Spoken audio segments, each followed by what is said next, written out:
And basically see that, let's say, basically they saw industrial output going up over time, food per capita going up, population going up, but because of the exhaustion of natural resources, then population would collapse over time, pollution, let's say, would lead to this collapse, et cetera, et cetera. So it was a very negative view of the future. Basically, most of the analysis was very much based on the perception of that time of the limitations of this society to rely so much on fossil fuels. So it was very interesting, let's say, to see that we're talking about something that happened 50 years ago, and that time the perception was really the end of the industrial, let's say, society. And interesting enough, again, the book was published in 1972, and 1 year later we had the first oil shock. So all these things together somehow, let's say, seem to indicate that our heavy reliance on fossil fuels was something for us to really worry about. Loha, for some reason, it's okay. I can, if it works better here, let me. No, I think it's the purpose.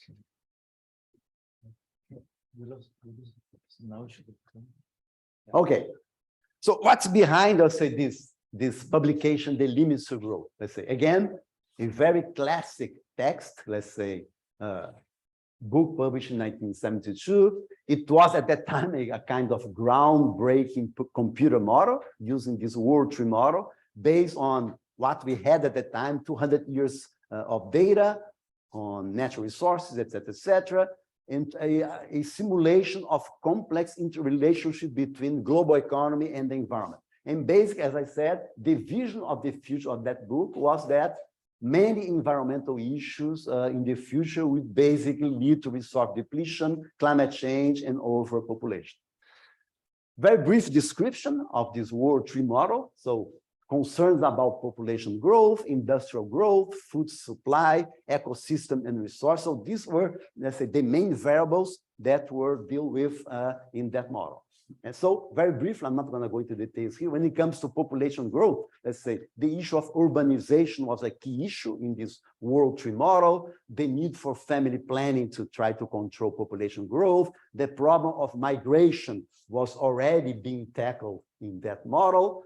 When it comes to industrial growth and environmental damage, let's say, this concern at the time about fossil fuels, deforestation was already an issue, let's say, that was of concern, the issue of water scarcity. So it's interesting to see that issues that were dealt with some 50 years ago are very much, let's say, still a matter of concern today. And basically, based on this vision of some ecological limits of the Earth, and resource depletion, there were very clear messages, even at the time, 50 years ago, about the need for more renewable energy, a reduction in resource consumption, the need for green innovation, et cetera, et cetera. So this was basically, let's say, the history of this first model, the limits to growth, or the world tree model, on, let's say, what we should be concerned in the future. But it was a publication that received a lot of criticism. Let's say, basically, there was a vision that there's some critical methodological limitations in that model, some concern about whether or not that model was properly, let's say, reporting the reality, to what extent we really have the limitations of natural resources that were seen in there.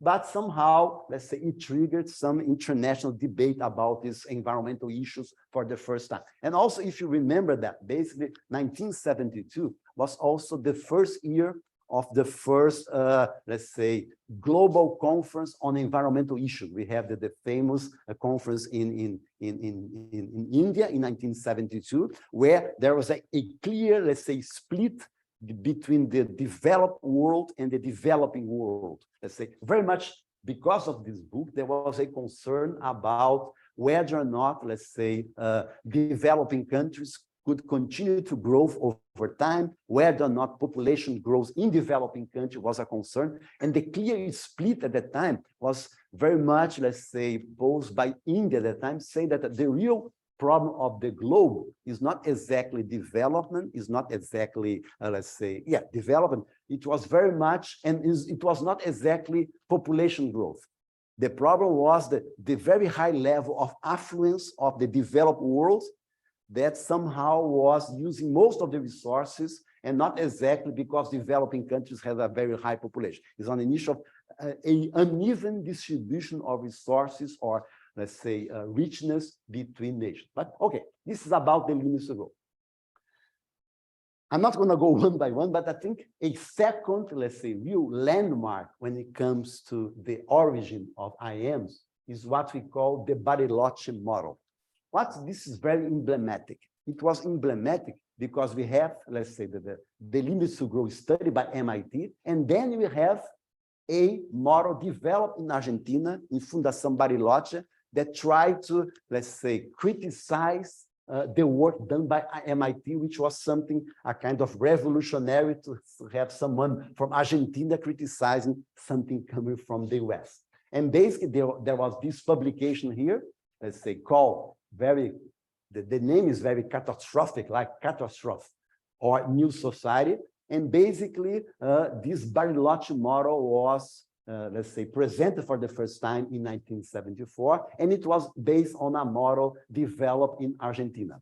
What was the context of that time? Basically, the context was the Bariloche model seeks to solve societal problems by analyzing them through a multidisciplinary lens. So what's interesting about this model, which was a systems dynamics model. So it was a different model from the MIT. It was very, very interdisciplinary. Let's say that model combines, let's say, tools from various disciplines, lots of collaboration between countries in the global south. Some key concepts were introduced at that time. Concepts like sustainability, equity was critical. Let's say equity was not an issue, for example, in the MIT work, but it was very much here, this issue of equity, community participation, etc. So it was, let's say, a good, let's say, counterbalance of what we have seen before with the MIT model. So basically, let's say, the issue of, let's say, political science, social science was very much critical, the need for collaboration, and also a strong criticism to the Club of Rome limits to grow model.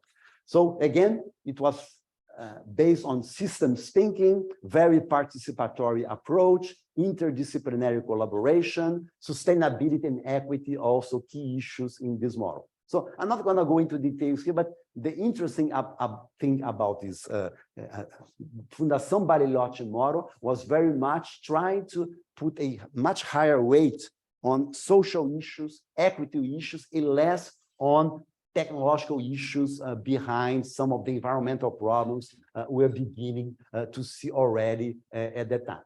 Again, like the MIT model, lots of criticism for this model. Let's say it was seen as being overly idealistic. Let's say the issue of, let's say, the need for financial resources to do such a kind of project, because we need a lot of data for that, political support, not one size fits all. So lots of criticisms. And what's particularly important for me in this Bariloche model, it's important for me, not for you, of course, because this Fundación Bariloche model was somehow the model for my institution in Brazil. We after that model in the 74, 5 years later, my group at the Energy Planning Program in my university was created very much in collaboration with people from Fundación Bariloche, And basically, the way we designed our master's program and PhD program was very much trying to emulate what they had there at that time. Interesting enough, or let's say sad enough, the Fundação Bariloche is still there, but basically because of lack of funding, problems in Argentina, basically they have not made much progress in the past 50 years. So they don't have a model anymore. Basically, this first generation of Argentinians are not there anymore. And basically they sell services, but they're not doing much. And in fact, where is Celine? Celine was somehow here. Celine is a professor that's also here. Celine, a couple of years ago, with her group at CIRED, tried to, let's say, develop a IMACLIM Argentina model to help Fundação Bariloche to try to come back, but they're having some problems, unfortunately.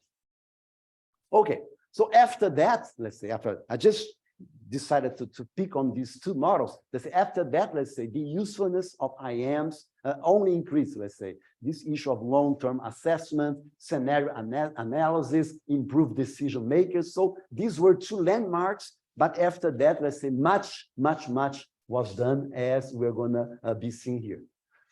Very, let's say, not spending too much on that, let's say, evolution of IAMs. In the beginning, let's say, I don't know how many of you have seen these punch cards that you used to use in the past to program computers. So basically, the early models, like the MIT model or the Bariloche model, was based on punch cards. Then over time, the technological developments with better computers allow us to incorporate other dimensions into that. And we know that, let's say, the future will look like very different.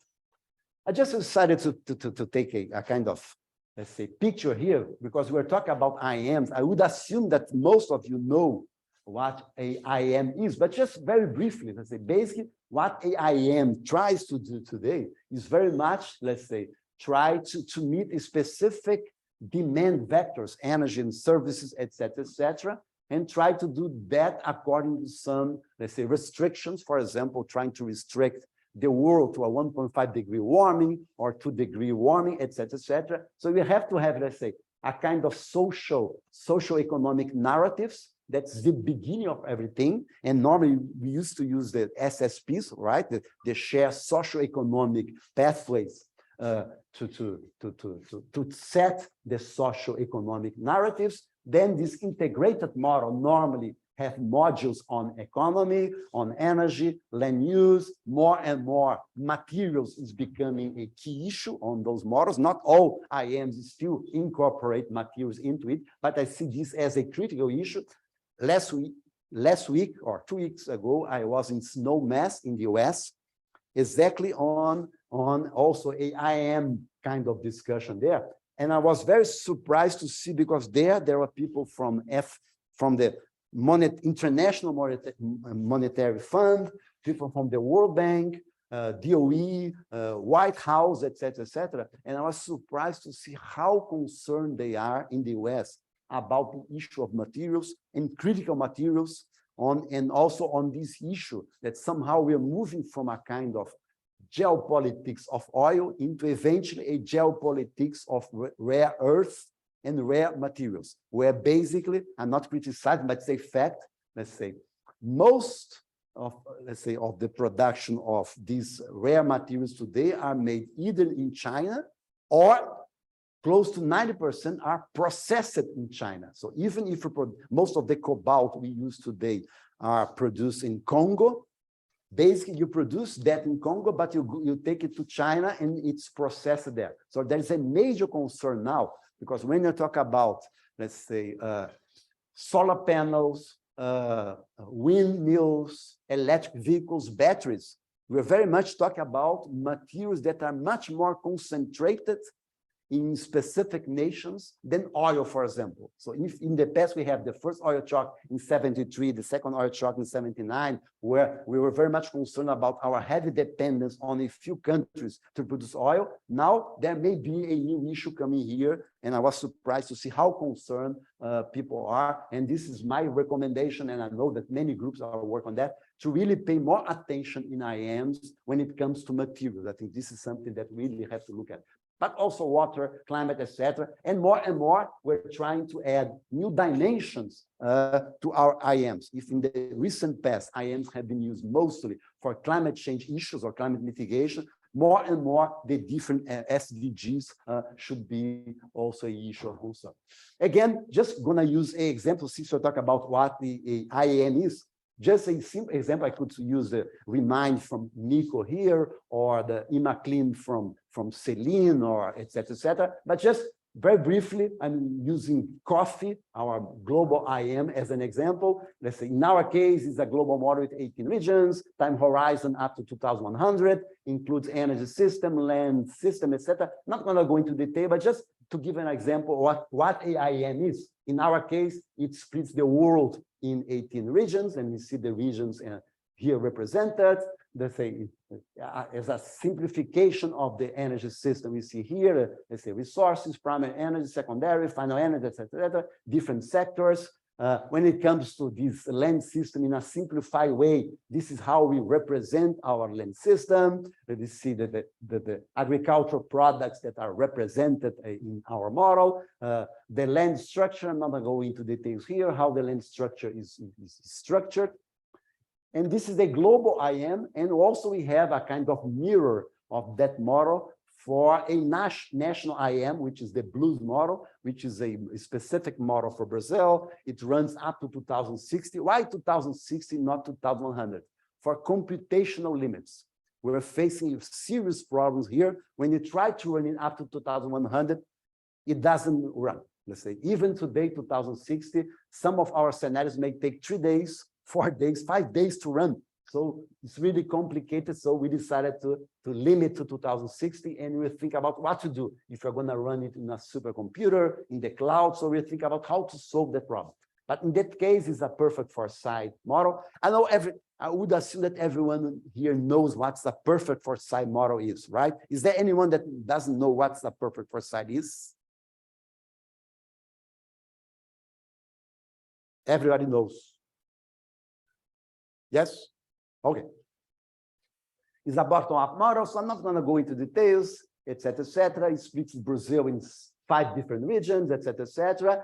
We have, let's say, the energy system detailed there, the land system, buildings, transport, industry, et cetera. And here, let's say, in the case of the energy system, we have a very good representation of the oil and gas sector, very good representation of biofuels, very good representation of the power sector. In the case of transport, very good representation of this transport sector, industrial sector, residential buildings.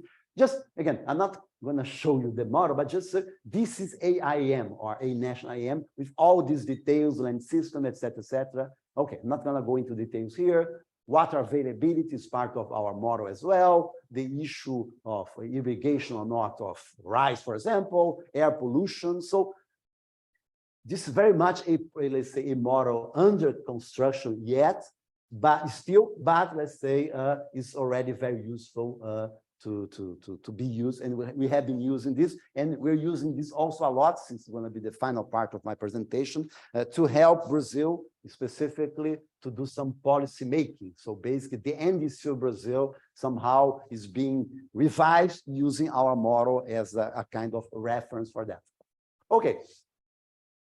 Applications of IAM, let's say, as we said before, energy sector in the very beginning, more and more climate change mitigation, more and more other dimensions of sustainable development being incorporated over time. Of course, let's say, limitations, like any kind of tool have limitations. Some limitations that I can mention here, let's say, assumptions and uncertainties. So let's say IAMs rely on numerous assumptions, a lot of uncertain data. So this is a limitation that we have to deal with. Of course, it's a model, and by being model, by definition, is an oversimplification of reality. So if you can fully represent reality, it would not be a model anymore, it would be reality itself. So we have to have this in mind. And also eventually, let's say, even some ethical concerns can be raised. And just to give a very interesting example, most IAMs today, not all, but most of them, used to represent, let's say, what we call a representative consumer. Instead of going down to different income levels, we assume that there is an average, let's say, consumer in the building sector, an average consumer in the transportation sector. And this is a real concern and a real problem. Just to give an example, there are some colleagues of ours working in Norway, for example, and when they try to split, let's say, this average consumer or this consumer into different income levels, they got a completely different picture of what we could expect from the electrification of light-duty vehicles in the world. Why? Because if you think about, let's say, an average consumer, eventually that average consumer has an income level high enough to replace an internal combustion engine car by an electric car. So in that case, if the average consumer can do that, and if that average consumer represents the full, let's say, the full universe of consumer, you can say, no, basically, with the average income level we have today in country A or B or C, 100% of the cars could be replaced by electric vehicles. But when we split that, you realize that the reason why you have this high level of average, let's say, GDP per capita or income per capita is because you have people that are extremely rich and people that are extremely poor. And then you have this average number. But most of the people are extremely poor. They will never be able to buy an electric car. So basically, this simplification seems to indicate a possibility of replacing, let's say, internal combustion engine by electric car, but basically will not be possible to do that. Not only that, when you also split this consumer by the average distance each consumer will travel, you realize that most consumers, let's say, travel not that much, and a few consumers travel a lot. Those that travel a lot cannot use an electric car because the autonomy of electric car is not enough for that distance. And those that don't travel much, it doesn't make sense to move to a vehicle that's much more expensive. That only makes sense because electricity is much cheaper if you have, let's say, if you travel 50 kilometers per day or 6 or 7. So basically, the conclusion of that study, basically, almost 100% of the population will never buy an electric car, either because they run too much, or because they run too little, or because they don't make enough money. Just to give an example to see how important it is to try to, and most IAMs are beginning to do that. So as of today, what we see here, the most important use of IAMs is very much related to climate mitigation, but more and more, we're beginning to see this issue of adaptation becoming important. And also more and more, as I just mentioned, that this issue of equity, distributive impact is something that IAMs have to begin to look at.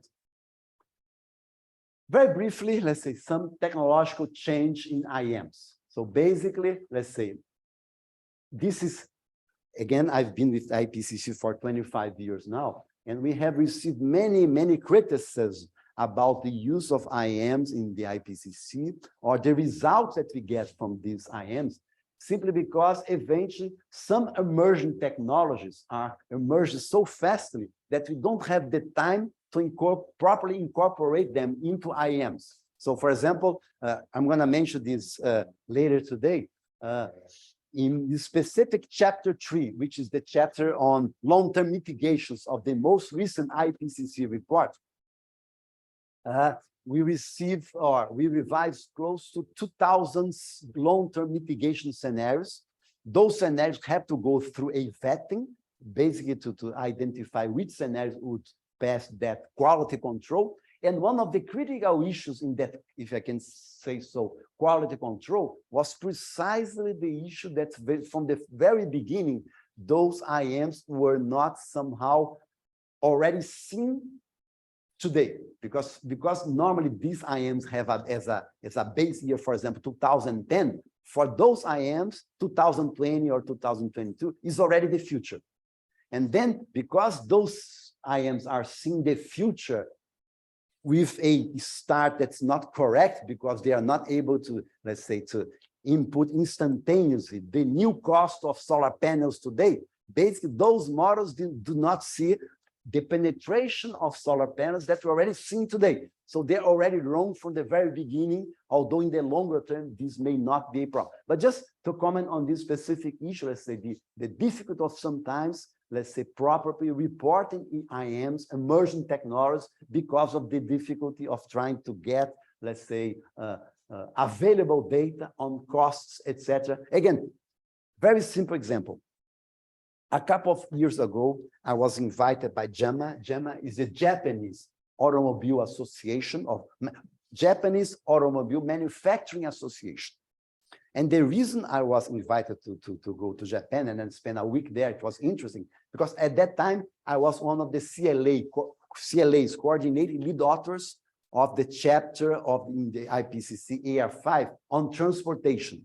And funny enough, they thought I knew much more than I knew. They invited me because they wanted to hear from me what was my vision of the future of the automobile.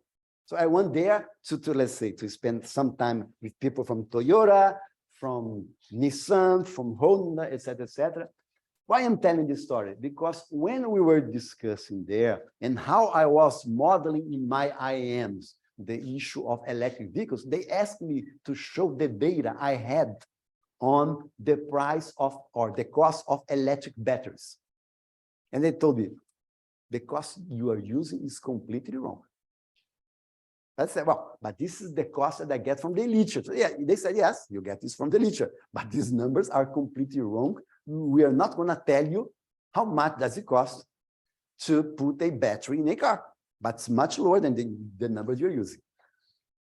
So this is just a simple example. Let's say, of course, people from the auto industry knows more about electric cars than we IAMs people know. So this is a problem here in some of these emerging technologies, how we can, let's say, use the correct data for something that normally or sometimes is not, let's say, publicly available. In that case, we have to rely on a literature. And we know, everybody here knows that when you submit a paper to a journal, it takes 1 year, 2 years, 3 years eventually to be accepted. And when it's accepted, it's already outdated. This is an eternal discussion in the issue of the IPCC. Again, 2 weeks ago, it's no mess, we had this discussion that the IPCC we released last year is already outdated. For many reasons, because you were using data from 5 years ago, because you have to publish, etc. So in the case of emerging, let's say, technologies, this is something critical. And sometimes we have to take some hard decisions, let's say, to impose or force the model to do things that based on the data we have, the model would not do that. But because we know that the real world is already doing that, we try to, let's say, to do that with the model. So again, we mentioned a little bit this, let's say, more and more advanced modeling techniques, let's say, eventually using agent-based models can improve the IAM's performance and accuracy. And over time, we're beginning to work on that as a data visualization is also maybe a powerful tool, let's say, to better report the kind of conclusions we have. Almost close to this part here, let's say the importance of IAMs. Again, we know a tool for sustainable development can facilitate better decision-making, can support climate action. Future of IAMs, let's say, I think most people already think about that. Let's say, I think IAMs will become increasingly important. Eventually, let's say what we're going to see, I think those already working with IAMs already know that IAMs are very important, but issues how to translate that to a world that's not exactly ours. Again, you making cross-reference to my meeting 2 weeks ago, I was surprised to see people from the White House in the US asking for, let's say, help for them to use IAMs. I was surprised to see people from the International Monetary Fund asking us to help them to use IAMs.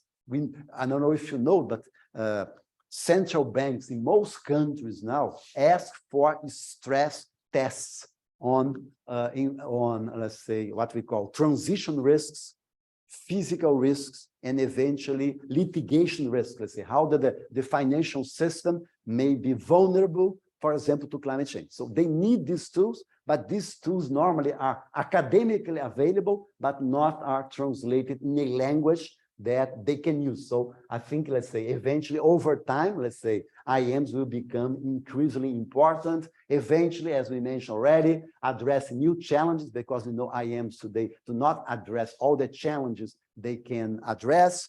Many people here are already working, for example, with biodiversity issues is something new for most IAMs. Eventually, ocean acidification is something that's not very well incorporated in most IAMs. Even the issue of circular economy is something that more and more we're beginning to work today, because we know, let's say, basically IAMs, most of them at least, they are, let's say, static models. So basically, the output of that model normally do not, let's say, retroalimент or do not feed back into the model itself. So just to give a simple example, normally we have, let's say, scenarios for critical materials, okay? Then we run our models, and depending upon the choices our model do, that choice will very much impact the critical materials that should be feedback into the system, so that over time you have to convert to something. So I think, let's say, important role here of circular economy into our model. And again, let's say this increasing technological innovations, advances in data collection, processing, storage, visualization technologies is becoming very important.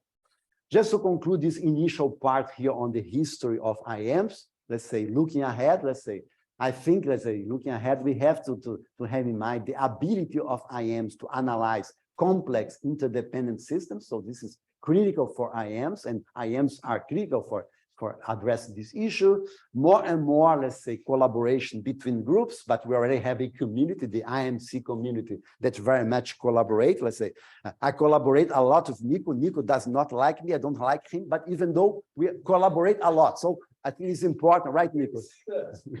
Just for you to laugh and to react. We like it. We like each other very much. I just make a joke here with Nico. And again, let's say, too, that's very important for the urgency of the actions that we have been addressing these days. Any comments? This is my, let's say, the first, let's say, third part of my presentation. That's going to be 3 or 4 parts. This is my first third. Any comments? Anyone would like to make here? Yes, please.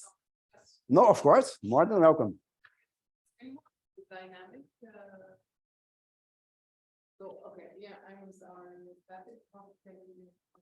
This is very complicated. In fact, most, let's say, most IAMs are dynamic, are static, and there's a different approach which is called system dynamics model, which are models that are basically everything inside the model, let's say, feedbacks into the model, but this adds a lot of complexity and mostly adds a lot of computational challenges to do that. And that's why, as of today, basically, let's say, we put the inputs into the model, we get the results, and eventually the results we get are different or contradict the inputs we put. So basically what we do, we get the outputs, and ideally we should retrofit into the process, run again until the results we get are compatible with the input we put.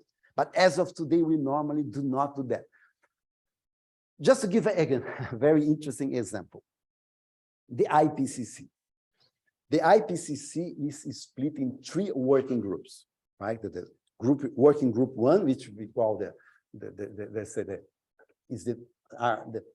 we're talking about the chemistry and the physics of the atmosphere. How, let's say, a specific amount of emissions would lead to the energy imbalance between visible radiation that reaches the Earth, how that radiation is reflected back in terms of infrared radiation, how this. So basically, they are talking about the physical problem. They're studying the physical problem based on scenarios of emissions. But those scenarios of emissions are not based on working group 3, which is working at the same time. It's based on a report of working group 3, which was produced 6 years, let's say, before, or 7 years. So even in that case, so the climate science using data that's already 6, 7, or 10 years, because you don't have this retrofit. Then, okay, working group 1 produced the report, and basically working group 2 seems to believe in working group one and say, okay, if this is the behavior of emissions and or the reaction of the climate system to that, working group two will look at the impacts of those emissions and those reactions. And based on those impacts, working group three will recommend mitigation actions to counterbalance that. Those mitigation actions will lead to more nuclear eventually, more biofuels eventually. So will lead to a certain level of emissions, which is different from the level of emissions that working group one has used to calculate the impacts or the impacts of emissions on the global system, on the climate. So just to give an example here, that in that case, each group is working statically, and we should have something there to, but again, let's say from a computational point of view, this would make things much more complicated. But I think eventually with new supercomputers, etc., we have to go to a point where this is exactly happening. Just one final comment.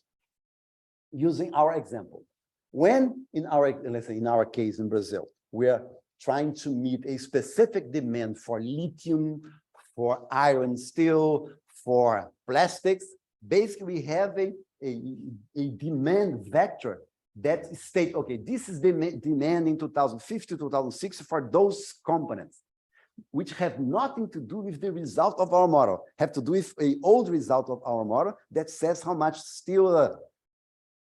When I run my model to meet that demand, eventually my model may decide to have more electric vehicles, more plastic cars, or etc., which mean that I would have a completely different demand for plastics, for lithium, and I don't, let's say, feed back into the system. So that's why in a system dynamics kind of model, this is done instantaneously, but the computer power to do that is much more. And so as of today, IAMs do not work that way. Okay? Yes.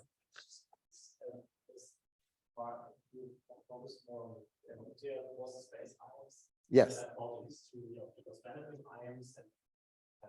Yes. Or separate existence of those. Yes, thank you for the comment. In fact, let's say, there are a couple of reasons for that, but in fact, let's say, normally, if you were to split the IAMs in categories, we can have this category, which we call process-based IAMs, which are very much, let's say, bottom-up models, engineering kind of models, where we are modeling the technical process of producing something, which is very much the history of IAMs. That's why I use the example of MIT model or the example of the Bariloche model.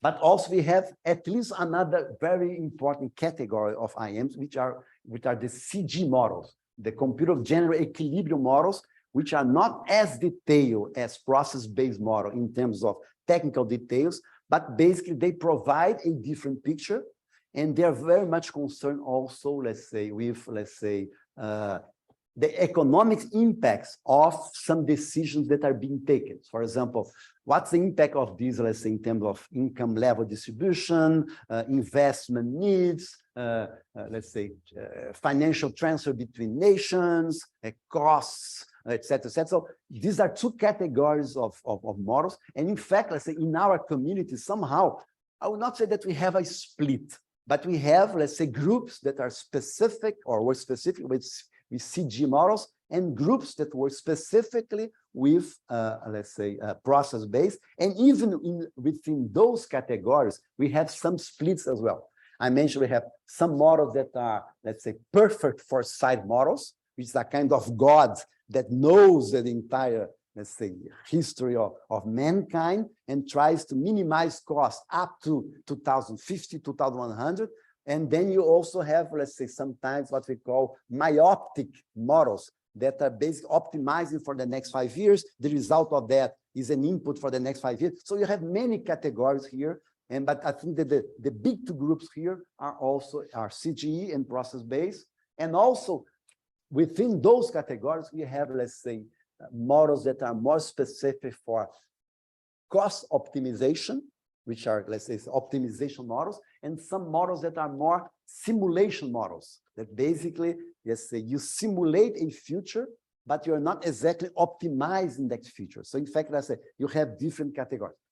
My group works mostly with process-based models. So in the case of the BLUES model, which is the Brazilian model, I don't know anymore, but at one point in time, we have more 30,000 technologies represented in that model. So it's very detailed from the technological level, but our model is not able, for example, to say what will be the, let's say, the job implications of that specific result. So it was much more based on, let's say, a kind of engineering point of view of the process rather than from economics point of view of the product. Yes, please.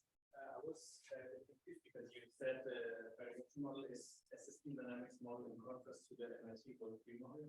But I also thought that the Gold 3 model was process system. Yeah, let me. When I said that, I was bothered by saying that.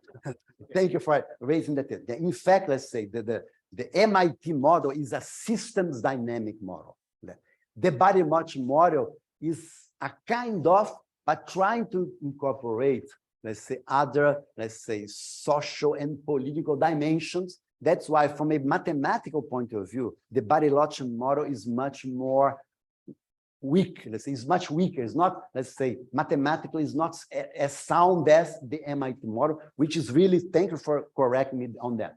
The MIT model is a systems dynamics model. That's why we saw that behavior. Let's say, pollution going up, population going down. Basically, you have, let's say, this kind of feedbacks going on at the same time inside the model, and that's why we have those kind of behavior. Thank you very much. The MIT model is a systems dynamic model. You're correct. Any comments more? Okay, if not,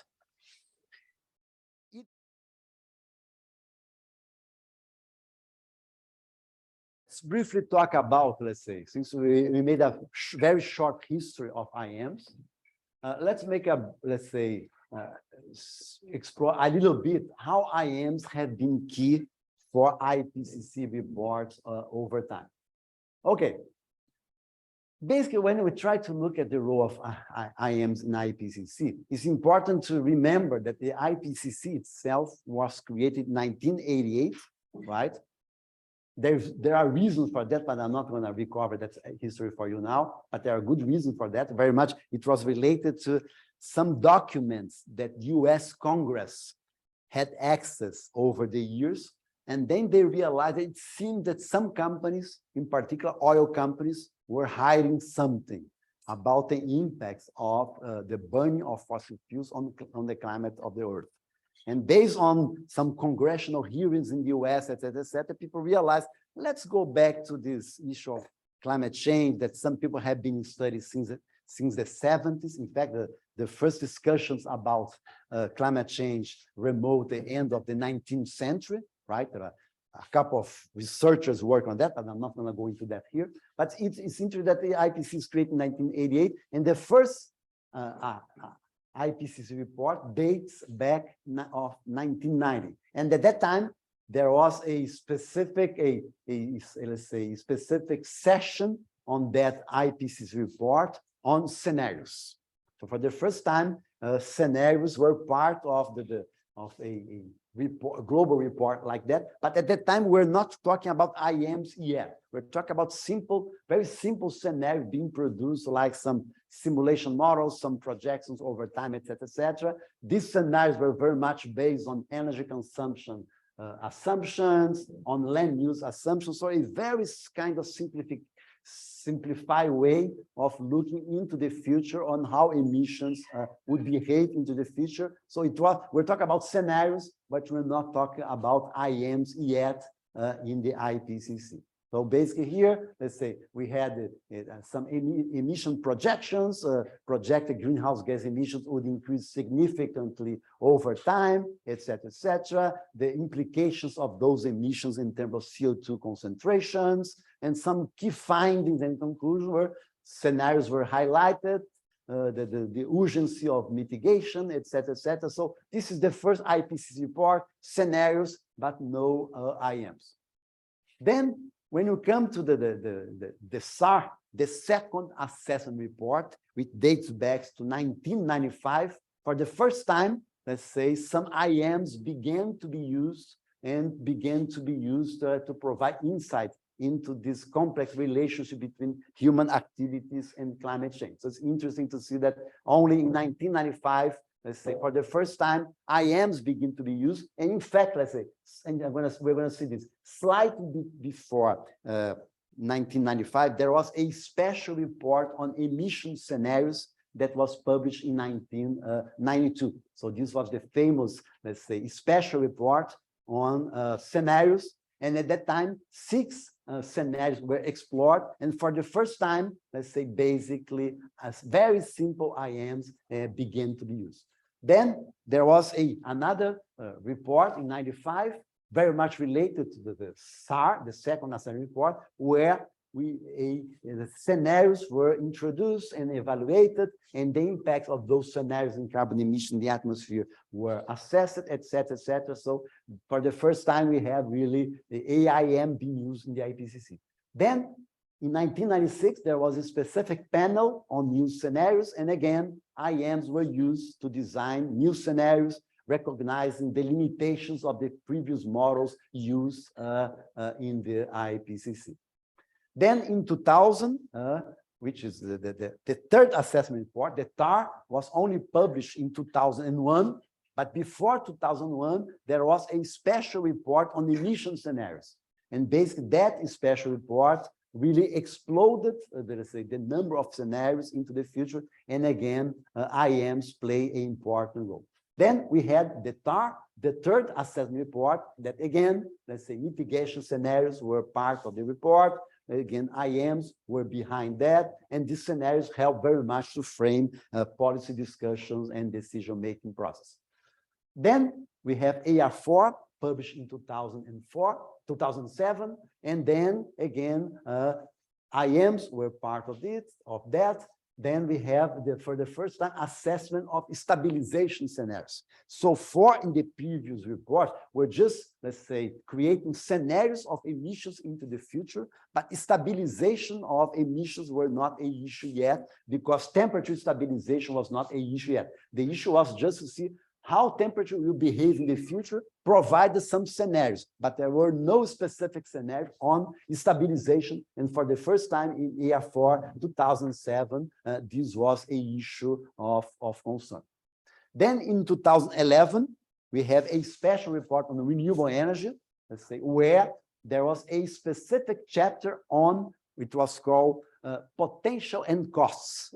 And I know that because I was one of the two CLAs of that specific chapter.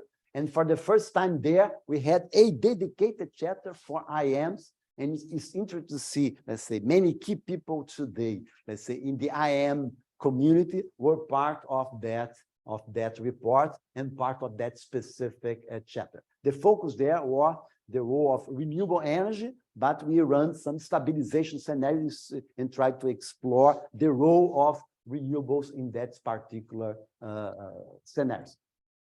Then we had AR5, the assessment report number 5, which was published in 2014. And then again, let's say, IAMs were key, mitigation scenarios were becoming more and more important. One of the two CLAs of that chapter was Leon Clark, some of you may know, is one of the people very much involved in the GCAM model. But anyway, so we have many scenarios. I'm just, let's say, calling the attention of three specific scenarios here. One was a business usual scenario. As normally we have a scenario that basically try to freeze what we have today and go into the future and try to see what will be implications of that world that would continue to emit greenhouse gas emissions at the rate we had today. We had a specific scenario on renewable energy, try to see, let's say, what would be the role that renewables like solar, wind, geothermal, and hydropower could do to meet specific, let's say, targets in the future. And also, for the first time, the issue of CCS began to be explored. To what extent CCS could be a key factor in future scenarios to try to stabilize global temperature. Then we had the Paris Agreement in 2015, and you may recall that one of the decisions of the Paris Agreement was to ask the IPCC to produce a special report on 1.5 degree scenarios. And this is just, let me give you a step back. It's interesting because up to AR5 or up to 2014, the most ambitious scenarios the IPCC were producing were 2-degree warming scenarios. This was the most ambitious, and even at the time, it was ambitious enough. So our expectations, as any new COP, Conference of the Parties, that tried to use the previous IPCC report to try to design policies and targets, etc. To our surprise, the IPCC, the COP in Paris, did not use the AR5 scenarios of trying to limit temperature warming to 2 degrees. They come up with a decision to look at 1.5 degrees. So the entire community was took by surprise that even scientists did not think that 1.5 was a credible scenario anymore. And the political, let's say, the political world decided, no, we want to look at 1.5 degree scenario. And I remember that because when the Paris Agreement asked for the IPCC to run those scenarios, we did not have any literature on that. And you know that the IPCC does not produce, or it's not supposed to produce new knowledge, but basically revise the existing literature. That's why the IPCC is called, or the reports are called assessment report. We're supposed to assess what do exist as opposed to produce new knowledge. And basically, when we went into the SR 1.5 report, we had to assess a literature that was non-existent, which was a problem even for the IPCC scientists, because somehow they had to produce the very literature that they were supposed to revise, which is something that sometimes people criticize, that let's say, to some extent, the IPCC scientists are revising or assessing their own publications.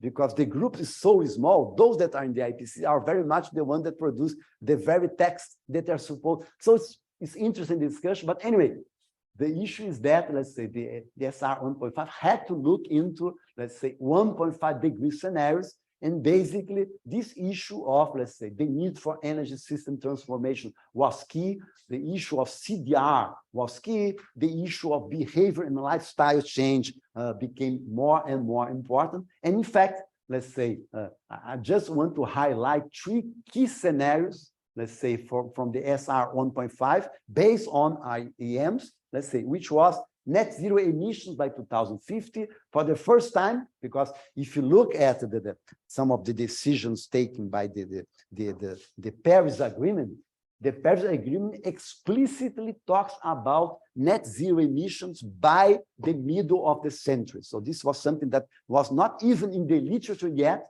and then we began to explore that possibility. The issue of increased carbon uptake, since we have to go to net zero soon, you have to stabilize temperature on 1.5. Not only is enough, let's say, to try to reduce emissions, but we have to begin to think about carbon uptake, the possibility of CDR and other possibilities here. And finally, of course, the issue of reduced energy demand as something that becomes or became even more important, as opposed to look into only the supply side, where we're supposed to replace the way you produce energy by something else. You look also at the demand side to try to reduce the very demands of the need. This is interesting. I think, I'm not so sure, but I think this specific slide I took from a colleague of ours or a friend of mine, Detlef, from PBL, that in one of his presentations, he used this slide, and I took the freedom to use his slides. Who is this guy here? This is Jim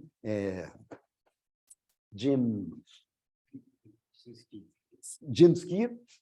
He was one of the chairs of Working Group 3 of the IPCC, and he said exactly that. Let's say IAMs constitute only up to 60% of the Working Group 3 report content, but approximately 25% of the summary for policymakers and the best part of the press coverage. So somehow Jim Ski was criticizing the use of IAMs, but somehow recognizing, let's say, the key feature IAMs now play in current IPCC report. And for sure, let's say, if you look at the let's say, newspaper headlines, everything today related to Working Group 3, or even eventually Group 1 and 2, is very much related to the results that come out of the IAMs, just to show the importance of IAMs for the IPCC today. Okay, this is just some numbers to put you into perspective. These are some numbers that come from chapter 3 from this report. Yes, I'm just going to comment on that. I know what you're talking about, Nico. Okay, we're going to have a fight here, but just one. Chapter 3 had 2 CLAs, K1 Hiahi from IASA and myself, and then we have many LAs, key persons in the IAM community like Detlef and Maximus from CMCC, Elmar from Remind, from PIC, etc. So basically, the IAM community is very much concentrated, or was very much concentrated in chapter 3, precisely because of the importance of IAMs for that chapter and for the report. Here, just let's say, this is figure 3.1, so the first figure we have in our chapter 3, and it shows, let's say, the importance, not important, but the representation of different IAMs in the scenarios that this chapter has revised. So basically, this chapter look into the literature and try to retrieve or find the literature long-term mitigation scenarios. We have been able to identify more than 2,000 scenarios, and basically this shows the statistics of these 2,000 or something scenarios split by models. So we see now Nico is happy, let's say, lots of scenarios from Remind, from Message, from Image, from Prose, etc. Which, so we basically see our community very well represented in these scenarios here. Also, we're splitting these scenarios by research projects, and we see that very much what we have in here are EU-funded projects. So we don't have, unfortunately, projects sponsored by other regions or countries. They are very much concentrated in Europe, eventually showing the importance that Europe gives to the issue of climate change. And also interesting that you see that the research project with the largest number of scenarios is the ENGAGE project, which is an ongoing project even today that's supposed to end by the end of this year. And my understanding that this summer course here is a joint summer course between the ENGAGE project and the Navigate project. The reason why Navigate is not represented here, because ENGAGE and Navigate, they work together, but Navigate is much more related to the improvements of models, but the scenario runs are mostly undertaken by the ENGAGE project. So that's why the ENGAGE project is so well represented here. And basically 1/3 of all scenarios we have revised are based on the ENGAGE project. And again, because since it's still an ongoing project, these are the most recent scenarios available in literature are very much related to projects that are still going on. Not gonna go into details here, but what? Can you say, because these are wetted scenarios that you showed? Yeah. I don't have this, but we're gonna see that statistic in a few slides more. Okay. But you're right. Probably these are the vetted, that's why yes, it's vetted scenarios in database. Okay, just to comment on what Nico has just said. Out of these, but we're going to show the statistics here. Out of these 2,000 scenarios that we have been able to identify in the literature, we have to go to do some screening of those scenarios. And that's why we see here, out of more than 2,000 scenarios, the vetted one lead to 1,686 scenarios. Some 300 scenarios did not pass that vet. Why? For various reasons, because either, let's say, sometimes you have scenarios that were 5 years old already, and by being 5 years old, eventually for them, as I mentioned before, 2020 was already the future, and it was a completely wrong future because eventually they are not seeing the high penetration of electric vehicles that were already taking place. So for various reasons, we decided, okay, let's try to do some screening here, and these were the scenarios that passed that screening, and I'm going to show some statistics about that. What's interesting, and somehow the idea of the entire Working Group 3 IPCC report was to classify all scenarios, and here we see scenarios being classified by temperature category. So we wanted to see, let's say, scenarios on the what we call the C1 category, where those scenarios that would limit warming to 1.5 degree without overshooting, although our definition of overshooting here, let's say, we are those scenarios that would overshoot for a maximum of 0.0 degrees. C2 are scenarios that we call return, are scenarios that have a high overshoot, but that by the end of the century would come back to below 1.5 degrees. And then C3 are scenarios that would end up by 2100 with up to 2 degrees, etc., etc. And here we see, let's say, the number of scenarios, let's say, that would fit in each one of these categories here. We're going to explore this later on. Okay, basically, this is exactly the same table, but now in a graphic term. So that we have a small number of scenarios, less than 100, that would be able to limit warming to 1.5 degrees, 133 that would overshoot, etc. I'm not going to describe what's in here. Okay. The issue raised by Nico here. Okay. It was a difficult process. And as far as I remember, Eduardo, who is here today, was the one that did this drawing here. I think basically Detlef wanted to have something like that, and then Eduardo, let's say, basically, let me do that. And he was the one that did this drawing here. So basically what we see, we have a database of the AR6 database with some 2,266 scenarios. And then we did some initial vetting, okay, like coherent with historical trends. So basically 2000 is too far away, 2020 is already too far away from the real 2020. It's not so big. We did some vetting, and then we ended up with 1,686 scenarios. Then those scenarios, we did some climate categorization, or we tried to, but then we realized that all scenarios, or out of these 1,686 scenarios, not all of them had enough information for us to translate that into temperature. Why? Eventually, there are good scenarios in terms of CO2, etc., but no data or good data on methane emissions or N2O emissions. So in order to translate that into temperature, you had to have more information. And then we ended up with 1,200 scenarios. And then basically we generated this database here. Very much based on 190 models. This was our baseline. 98 globally comprehensive models, 71 national or multi-regional models, 20 sectoral models, etc., etc. And then here are the statistics. Okay. So in order to let's say, to be able to do that, eventually some missing gases have to be, let's say, infilled. So basically, we did have to do some harmonization, etc., in order to be able to have this database. And basically, we use two climate emulators, Magic 7 and FAIR 1.6.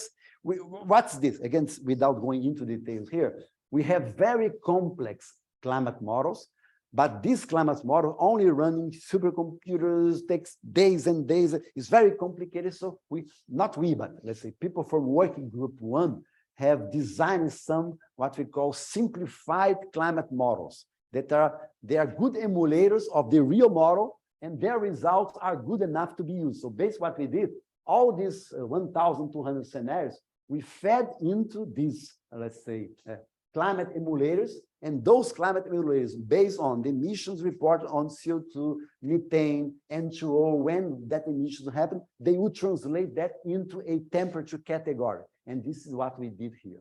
Okay, not going to go into details here. I already explained this definition of categories here. Again, I'm not going to go into that.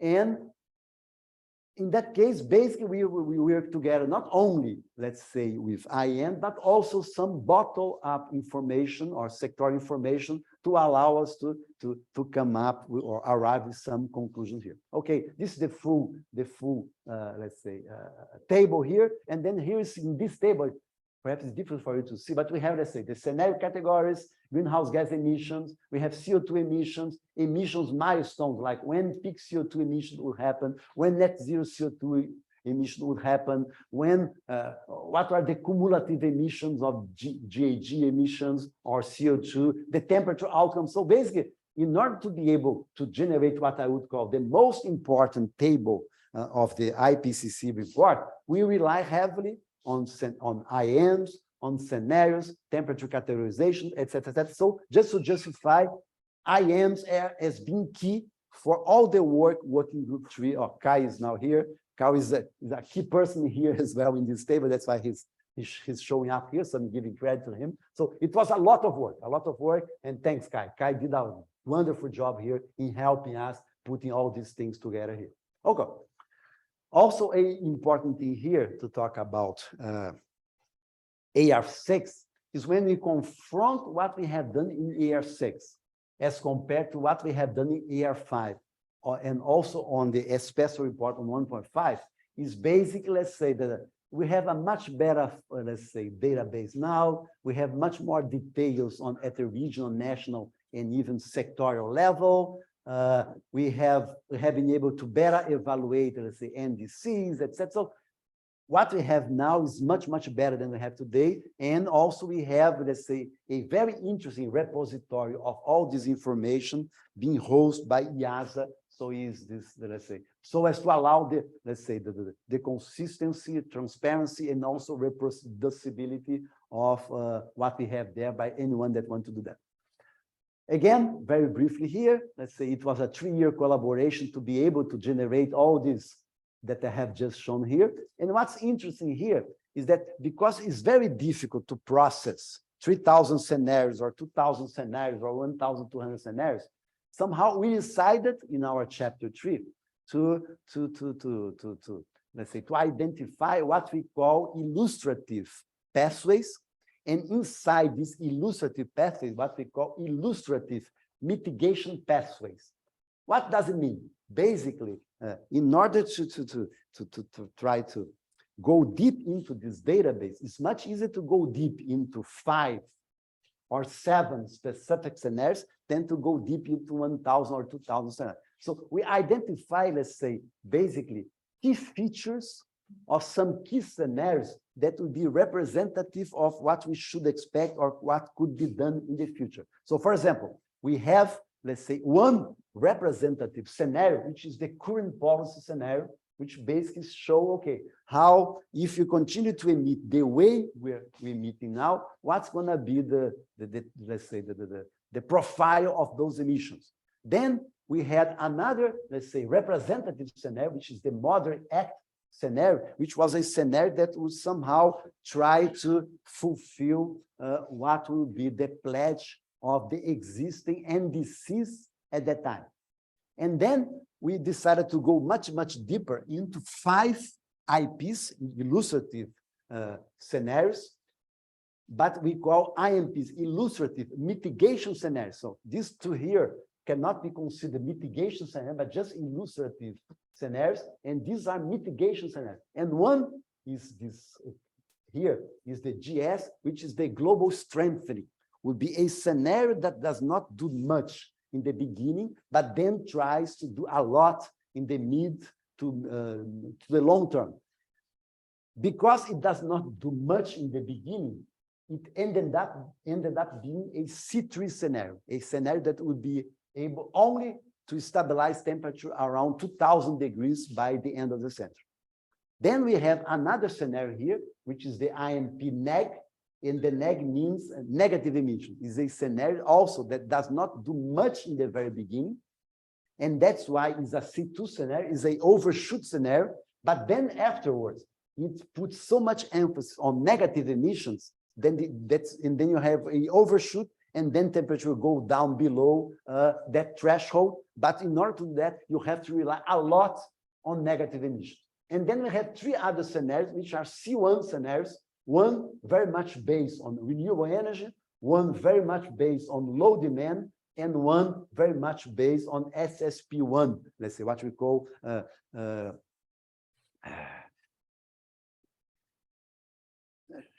what's SP? No. Shifting pathways. Yes, thank you, Kai. Shifting pathways. It's basically is a scenario that relies much more on a different kind of economic behavior of the globe, which will shift the pathway in the direction of a SSP1 world. And so this is a scenario with a different category. It was very much based on the remind model. This is on low demand, very much based on the message model. This is renewable, based again on the remind model. This is negative emission based on the coffee model, and global strengthening based on the CMCC or the WICH model. So it was very interesting to design those models here. Okay, so I'm not going to go into detail here, but it was a very interesting discussion here. Let's say why we ended up, let's say, let me run here. Why we ended up, let's say, in these 5 categories here. And why out of these 5 categories that we really wanted to zoom in, 3 of them were C1 categories. Just reminding you, C1 is 1.5 degree scenarios. We had a very interesting discussion in our group. I don't recall if Kai was part of the discussion. I don't remember Kai, but we're discussing whether or not we should put more emphasis on 1.5 degree scenarios or already give up and say, no, the more reliable or trustful scenarios would be the 2 degree scenarios. And it was an interesting discussion, but even within our group, we didn't think that 1.5 degree scenario were the most likely outcome of the world in the near future. But said, perhaps this is our last chance to talk about 1.5 degree scenario. Eventually, during AR7, we're not going to be talking about 1.5 anymore and only on 2 degrees. So let's give a chance for the 1.5 now. But it was interesting. Even the scientists, if we can call ourselves scientists, were a little bit split on whether we should put too much focus on 1.5 or on overshoot, or already give up and let's move into 2 degrees. But anyway, so we decided to focus on these specific 5 scenarios, 3 of them C1, 1 C2, and 1 C3. And it's interesting, when you look at the characteristics of those different scenarios, we see that here we have the 7 one, the current policies, moderate action, the global strengthening, which is the 2 degree scenario, and here below 3, 1.5, and 1.5 with overshoot. And then we see that, and this was the reason why we decided to focus on those scenarios and those IAMs that had behind them those scenarios, or that had as an output those scenarios, but to show that it would be possible to have a completely different energy system for the world over time, and even so meet specific targets, 2 degrees or 1.5 or 1.5 with overshoot. So the idea here was precisely that we could not be prescriptive here, but show that there are different possibilities to reach specific targets based on more renewables, more energy efficiency, shifting pathways, or negative emissions. So it was interesting to explore this. And here's exactly the same scenario, just showing that the importance of emissions from the different sectors of the economy, the role of DECs, etc., negative emissions. And it's interesting to see, okay, if you, in the case of, for example, this scenario here, the negative emissions scenario, if you don't do much in the short term, you have to rely heavily on negative emissions later on in order to be able to keep that target of 1.5 by the end of the century. So it's interesting to see, let's say, different profiles somehow reaching similar temperature outcomes by the end of the century. Not going to go into details here, but just show that the widespread of the full database of the IPCC, but basically showing where our IMPs would stand or IPs would stand within that huge spread of emission scenarios over time. Not going to go into detail here, but also we have enough information to show, let's say, what will be the role according to different scenarios on coal with CCS, coal without CCS, oil with CCS, without CCS, etc. Again, we are only able to go into these details because IAMs have these details, just to show, let's say, the importance of IAMs to better understand what's behind those emission scenarios. Same here, let's say, not going into detail here, we are able to see what would be the profile of emissions from different sectors of the global economy by the time you reach net zero CO2. Okay, in the specific scenario of IMP-NEG from Remind, we see that by the time you get net zero CO2, that it means that we're going to have these things here, these positive emissions, etc., etc. Again, we can only do that because IAMs today can go into these details, providing this useful information for policy. And even we can have the same analysis of the same results at the buildings level, transport level, industrial consumption level, biomass consumption, etc. Not going to go into this. Okay, just to finalize this part here, I'll say basically what these mitigation scenarios mean, what kind of information IAMs have been able to provide us. So it's able to provide, let's say, information about greenhouse gas emissions, issue of pollution, eventually new economic opportunities for new investments, also the issue of equity and social justice somehow coming out of those results. More and more showing the importance of data sources for having detailed information about those scenarios, the need for more interdisciplinary collaboration when it comes to understanding, let's say, some nuances behind those climate scenarios, etc., etc. So in summary, let's say, about the IPCC has been using IAMs, let's say, over time. The issue of the first, let's say, scenarios in 1990,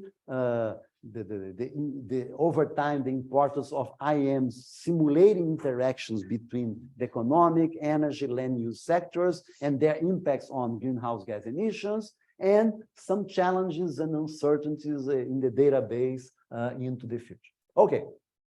Finally, let's say the final part of my presentation before we open for discussion here is how IAMs are being used for policymakers. So, or for policy making. So we know that over time, more and more, not at the level that we would like to, but more and more, for example, countries are relying on IAMs to produce their NDCs or for their long-term strategies. Why they're not being more used than they are today? Simply because not too many countries have the capability of developing and running their own IAMs. As of today, let's say this knowledge is very much concentrated on a few group of countries, very much concentrated in Europe, Japan, India, US, Canada somehow, Brazil, and that's it. Not much. China, of course, China. If you talk about developing countries, let's say, we can have to talk about China, India, Brazil, some work being done, let's say, in South Africa, and there are some Asian countries that are more and more using the AIM model, which is a model developed in Japan, that they have done a wonderful job in capacity building. So we have many, Indonesia, Thailand, so many countries in Asia now are using the AIM model, which was adapted for their realities. But if you go to Africa, almost nothing. If you go to South America, except for Brazil and Ecuador, nothing. So it's interesting. And this explains why, let's say, IAMs are not being used more than they should be in specific countries for NDC production. And then, I think this is a problem, we see a lot of consultancy work going on, some consultants somehow selling that service for developing countries, as opposed to have capacity building in those countries. And somehow, this summer school and other summer school are trying to deal a little bit with that issue. Okay. So how IAMs are being used for NDC preparation? So using some IAMs for emission projections, some IAMs are being used for cost-benefit analysis, some IAMs are beginning to be used for adaptation planning. And in fact, let's say, the use of these IAMs in developing countries is very much showing, let's say, the importance of renewable energy integration, eventually in some cases, the importance of urban planning, when you look at the role, for example, of transportation in many developing countries, for developing countries much more than other non-developing countries or developed countries, the issue of nature-based solutions is really critical. Mainly if you talk about, let's say, net zero, let's say, targets for 2050 or 2060. So nature-based solutions play a very important role, but we know that let's say, the many problems with nature-based solutions, some of them related, for example, the possibility of food food and land use competition. But I think more and more a issue that many groups are beginning to look at, including my group, but I saw this morning in some presentations already, the issue, and also Nico, great, your paper recently submitted to Nature Climate Change, I guess, on the issue of forest fires.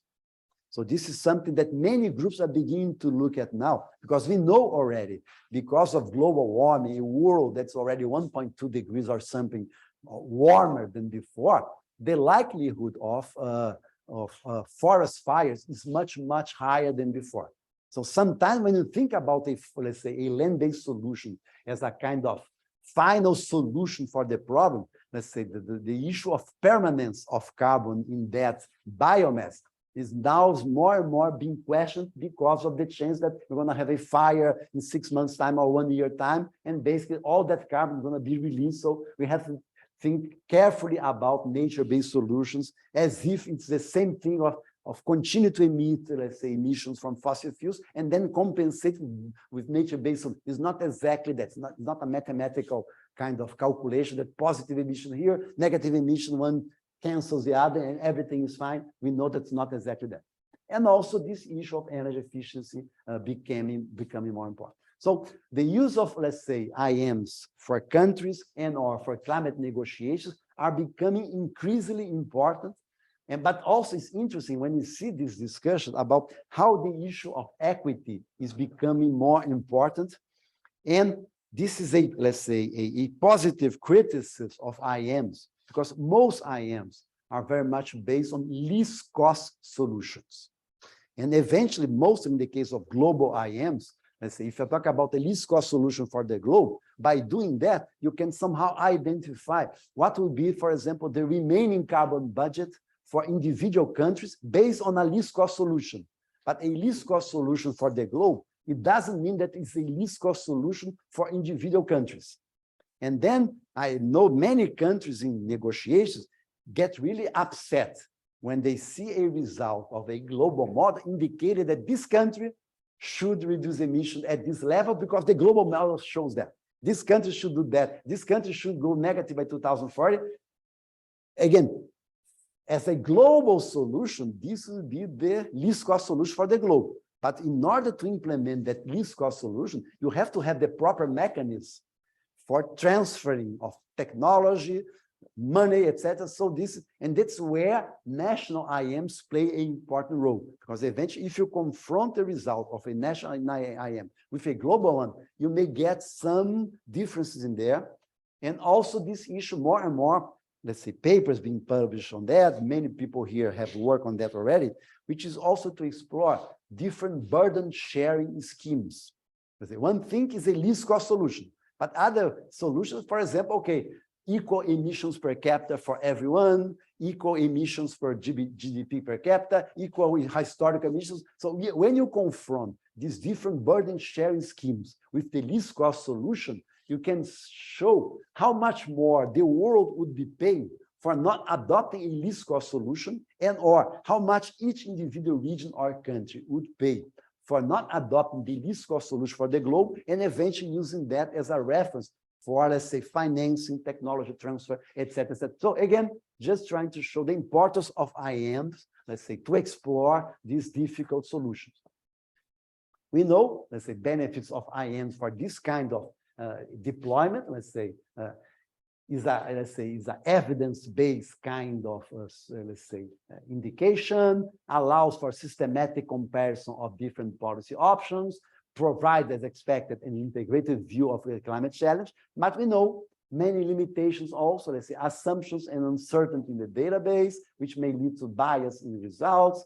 Models can be complex and sometimes require an expertise that's not available in many countries, may not, and we know that, and for sure, does not adequately capture the multiple dimensions of equity. So we know that's very complicated. So we have to use these tools, but know very much the limitations of those tools.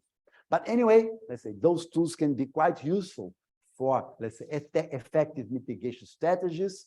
More and more those tools, as I mentioned before, are incorporating the issue of sustainable development eventually, but we know the difficulties can be used for some kind of cost benefit analysis, etc., etc. And in fact, let's say the real world applications of IAMs have been used, let's say, in all the negotiations in the Paris Agreement, let's say, have been used by many countries in their planning of their future energy systems, have been used to try to assess or identify, let's say, global economic impacts of different mitigation strategies, etc. And finally, let's say, again, using IAMs to inform policy decisions, let's say, it's been very useful for that kind of, let's say, use, provides some credibility for the negotiators because they know or they have a strong background on scientific tools that are somehow supporting their suggestions or their negotiation decisions,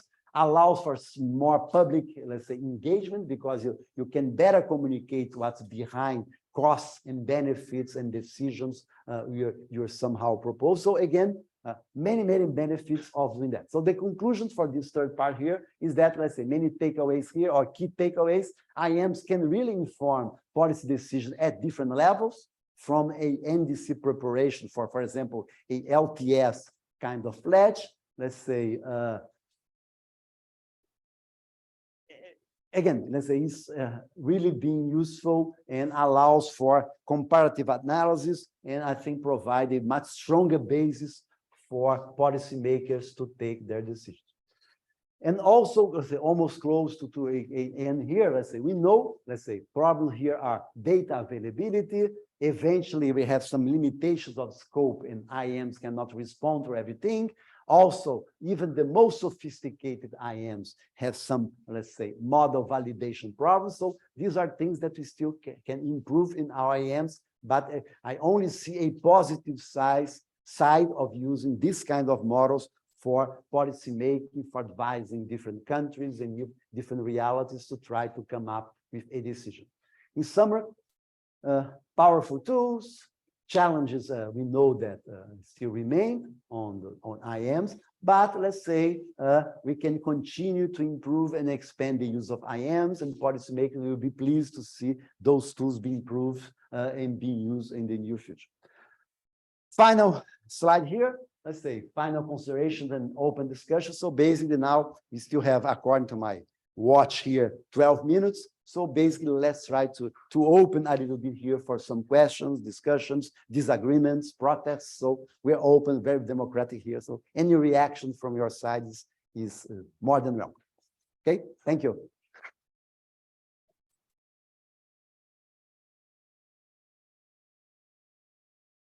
Questions, comments? Yes, please. Wait for the mic. Some people criticized AR5 by saying that it put too much emphasis on IAMs and kind of with the kind of hegemony of IAMs being in all the chapters of AR5 Working Group 3.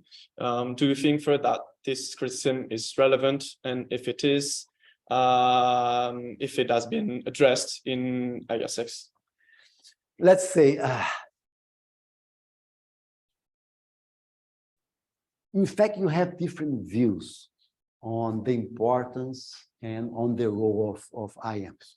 So in fact, in the case of AR5, eventually IAMs were not at that time still so well documented as they are today, although even today the documentation is not that perfect, but there are a lot of criticisms about the lack of transparency of IAMs being a kind of black boxes. So when we started AR6, it was not by coincidence.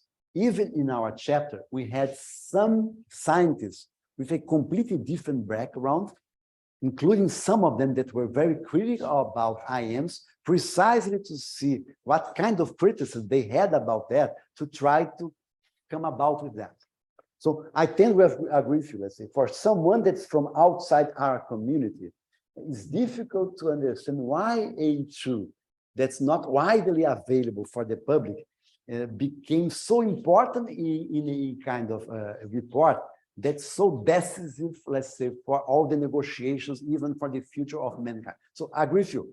In AR5, you had IAMs playing a very important role without the proper disclaimers about what were their limitations. In year 6, we tried to deal a little bit better with that, and I think we have done that, but it's not perfect yet. So even in year 6, not all chapters decided to adopt or use our results as we expected.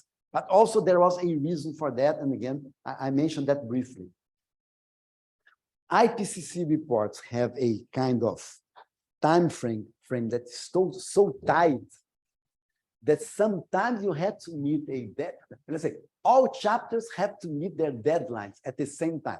And we have what we call the literature cutoff point, which was October 17 or something like that, 2021. So if my chapter have a cutoff date of October 17, I am going to try to use up to October 17 to do my work.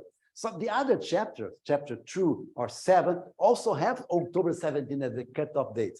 So how I can use till the very last minute to present my results to IPCC, if other chapters would benefit from my results for that chapter, but they don't have time to use my result because we ended up using all our time. So in the end, again, I think there is a problem in the IPCC, and this is a positive, let's say, kind of criticism, because as all working groups almost work together, as I mentioned at the very beginning, working group 1 does not benefit as much as it could benefit from working group 3 and the other way around. So everything is working at the same time, and so you don't have time to provide information for the other working groups. The same with the different chapters in the same report. The chapter on transport could not wait for my results to refine their results. And I also could not wait for their results to refine mine. So eventually you have different chapters working in parallel when they could benefit for working together, which is exactly the spirit of IAM, the integration of things. So I think this is part of the problem. And again, we're trying to solve that problem of transparency, documentation, but I personally do not know how to solve that. And there's a reason, very clear reason for that. For example, we mentioned here, and Nico was very happy to see that the importance of Remind and the importance of the Engage project. These European projects, and again, I'm not criticizing, just comment on that. They provide you funding to run the scenario, but they do not provide you funding for the documentation. Documentation is extremely, let's say, time-consuming, is expensive, is boring. Let's say, no one is going to have a doctoral PhD dissertation on documentation. You're going to have a PhD on a scenario. So documentation is a kind of second-class kind of things in these projects. But more and more it's becoming more important because most of the criticism we receive is exactly what's the documentation. I want to see precisely what's the cost of a solar PV in the Remind model or in the CMCC model, in which model, and it's not easy to find that information. There is a paper from 3 years ago led by Volker Craig from IASA. The name of the paper was Looking Under the Hood. Was exactly that. Basically, the paper was a collaborative effort by I don't know how many, let's say, colleagues here. I don't know if Nico was part of that. I was part of that. So I don't know, at least 20 authors from the different major IAMs. And the idea was, what's the PV cost for Remind, for Image, for Coffee? What's the, let's say, the discount rate? Because even simple things like this, different models work with different discount rates. If a model works with a 5% discount rate in a different one, on another model with 3%, this is enough eventually for different results. And this is not transparent enough for people to understand that. So I think this is a valid criticism, but I don't know how to solve. We need to have, let's say, strong funding to do something that our community does not like to do, because it's not exactly creative work. It's a work that's necessary, have to, again, I know that some models, they update it all the time. They're being updated every day. It's not that easy to keep pace with that. And sometimes this kind of update of the model is not even well reported. Because just give example, Eduardo sitting here, he just defended his doctoral dissertation 4 days ago. Let's say he created a specific module in the coffee model about shipping. I'm not so sure how well documented is this in the coffee documentation to show exactly what Eduardo has done for the coffee model. It's well documented in his doctoral dissertation. But to translate that into the documentation of a model is a lot of time, is a lot of cost. So I think it's a valid comment. Let's say these models are very useful, but let's say there are useful criticisms. Yes, Nico. Just to add to the question of model documentation. Thank you very much. So just to add to the question of model documentation and publication, because for the PhDs and also the postdocs, this is very important that you get your publications done. So there is this journal, Geophysical Modeling Development. It's an open source journal, and this you can use for submitting also your model documentations. And they are planning, and maybe they even already realized that there is a special section on IAM models where you can make these documentations and then also have a peer-reviewed publication and so on. So it's very useful to look that up so that you can also gain your credits there. Thanks. Thanks, Nico. Thank you. Geophysical Model Development, GMD. So it's fully online, open source, and so on. Yeah. Thanks. Yes, please. So my question is about the storylines. What I was wondering is that, so to my understanding, first we had SRES and we had several scenarios and storylines to follow. Then we had RCPs. With the RCPs, which was an output of the model, we were classifying the models in different AR4, I think.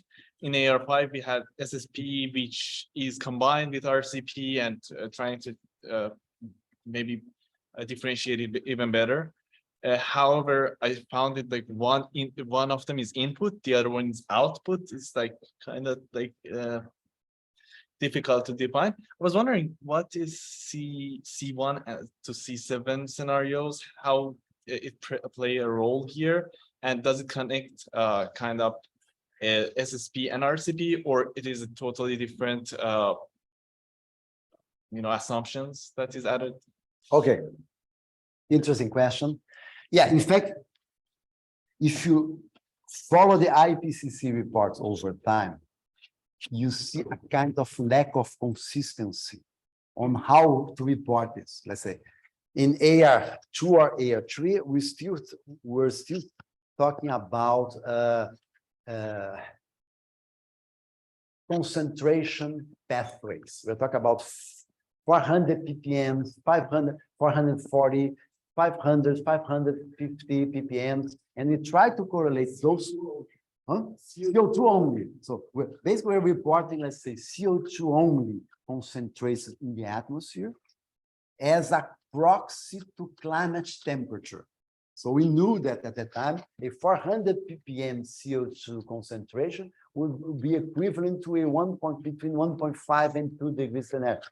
So this is a problem. Let's say over time, the IPCC has changed its way to compensate, let's say, to report that. So we have, let's say concentration pathways, RCPs, which is although it's called representative concentration pathways, it's reported in terms of radiation imbalancing. So I talk about a RCP 1.9, it means 1.9 watts per square meter as the difference between the visible radiation that hits the Earth and the outcoming radiation in terms of infrared radiations. And 1.5 means that we have an imbalance of 1.9 watts per square meter, as we are retaining 1.9 watts per meter per meter, let's say, of incoming radiation that's not coming back. So big confusion here.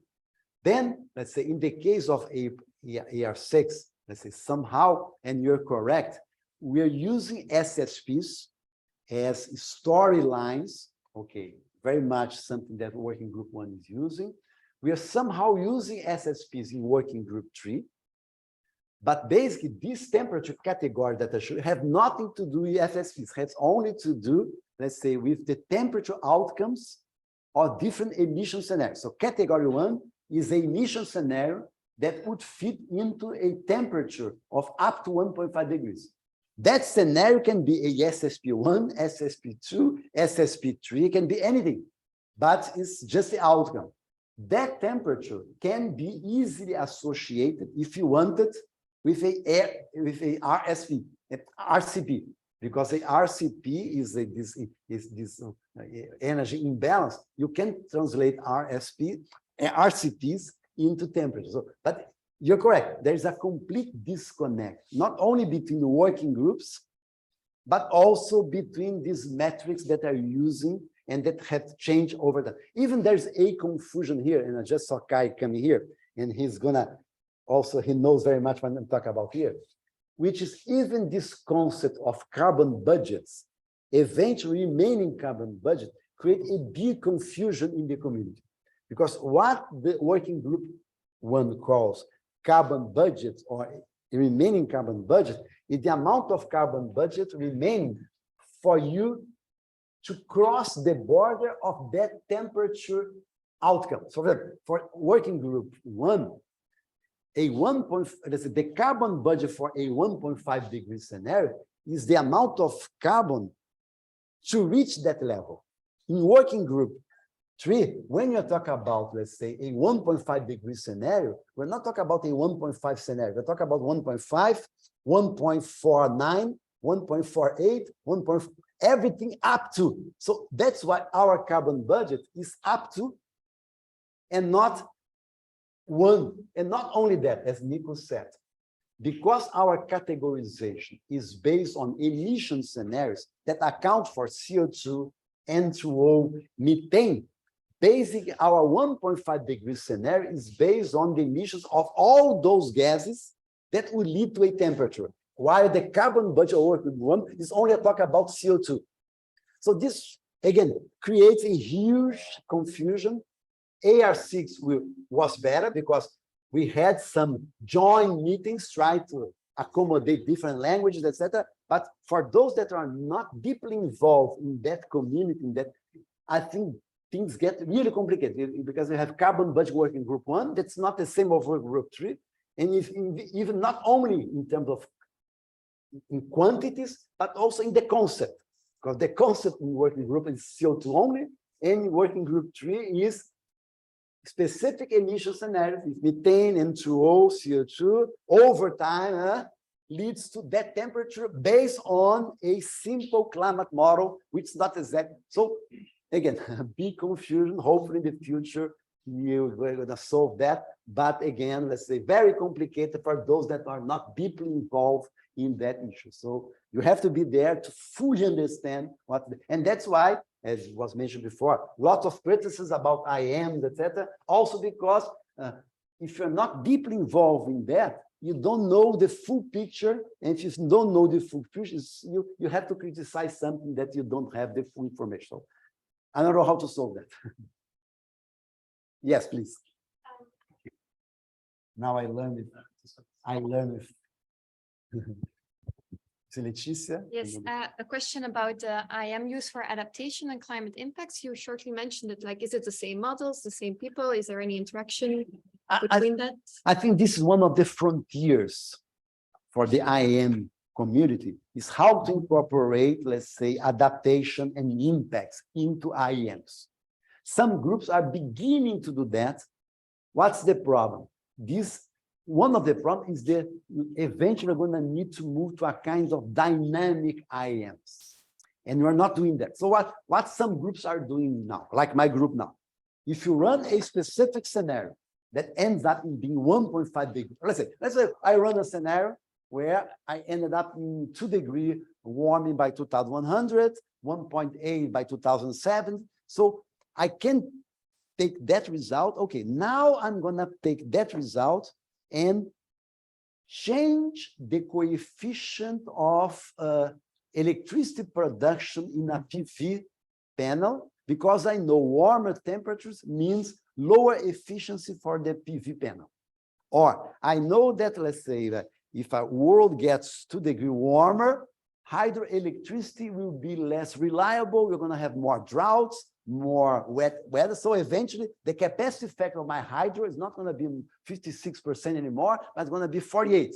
So by hand, we're beginning to take the output of a temperature and use that information to readjust our coefficients for the different technologies. For example, if we talk about biofuels, and that biofuels is produced from sugarcane, and we know that the average productivity of sugarcane today is 100 tons of sugarcane per hectare per year.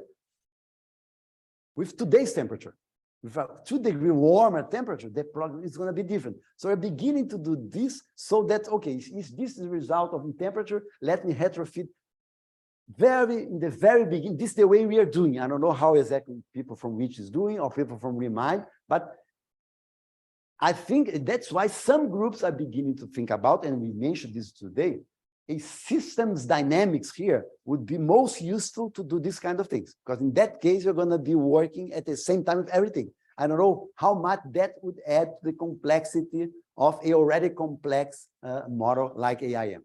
But I think this should be the trend, because just seeing Celine there. Celine was a key person in our chapter 3, exactly on trying to look into cost of mitigation and the cost of adaptation or the impacts.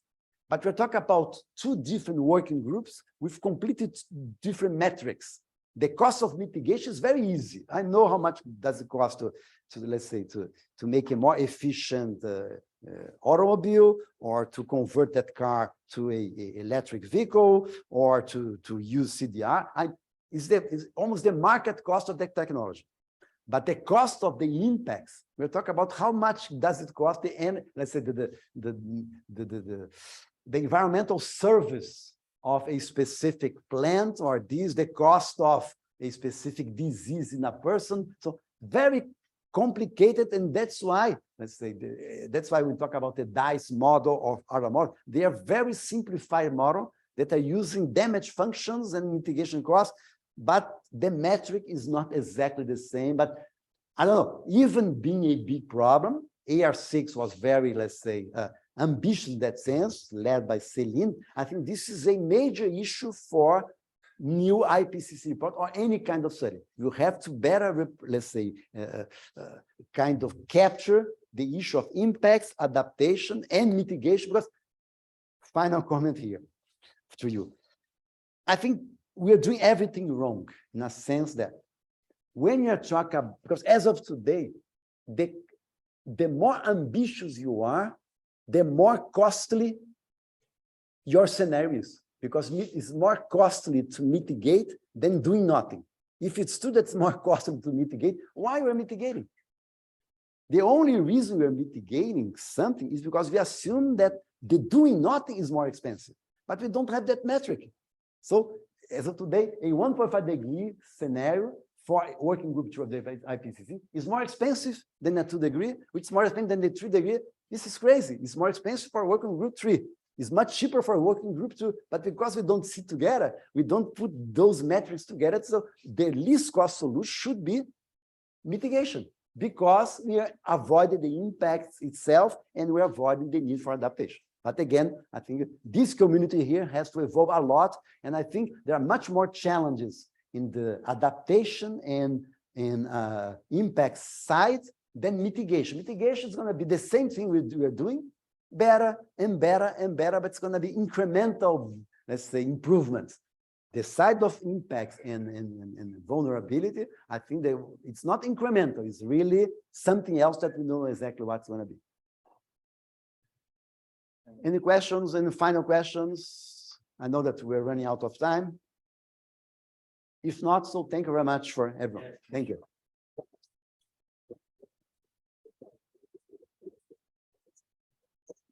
Very much, Roberto.